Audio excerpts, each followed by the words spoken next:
Hello, my name is Katie Schuster, and this is my informative speech on nonverbal communication.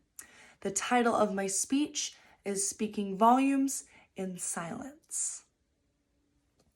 In my speech, I'm going to be going over Darian Tay, Louis Armstrong, and Mitch Hedberg's nonverbal communication skills. So, I'm going to start off with Darian Tay, who is a motivational speaker. In his speech, he gave a lot of really intense, great eye contact with his whole audience. He was making this eye contact, which enhanced people's interest in what he was saying, and he made them feel more welcome.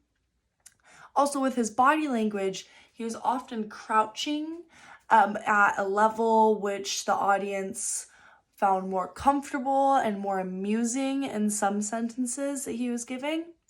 When leaning over, it makes also him seem like a real human, more real, more genuine.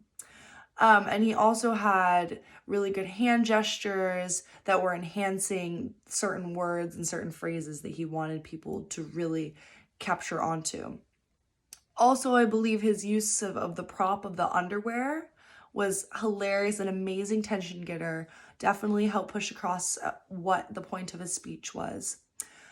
This move also successfully gained the audience's attention, added a comedic relief, and in the end, when taking off the underwear and throwing it, it got the whole audience just continuously engaged.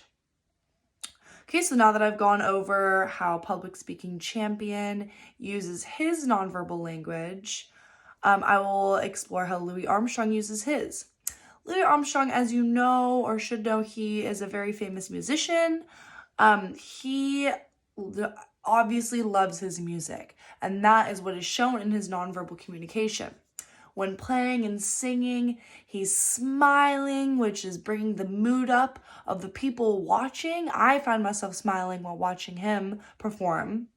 And then he was also gesturing with the music and the crescendos, which made everything just seem so much more enhanced and really made the audience, at least personally, I focused a lot more on the trombones and, on the certain notes that the band was hitting. It was very engaging.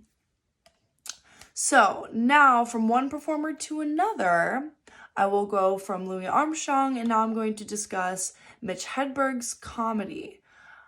So nonverbal communication is actually really important in stand-up comedy. I have tried my hand in stand-up comedy. I love it. I think it's so fun. I use my hands all the time when I talk. So seeing another comedian and realizing this is what we do, it was very interesting. Mitch's use of props. He had the stand out there when he was talking about his scenario with the light dials, and that made the scene feel a lot more authentic, and it made the viewers really feel like they were there in that moment with him, dealing with the same lamp situation that he was dealing with. He also had a lot of movement, keeping the audience engaged in that sense, but also the pace at which he was talking and moving all seemed to work together. I hope that was a good little example. I find myself talking like this all the time. It's like a little ADHD tick moment.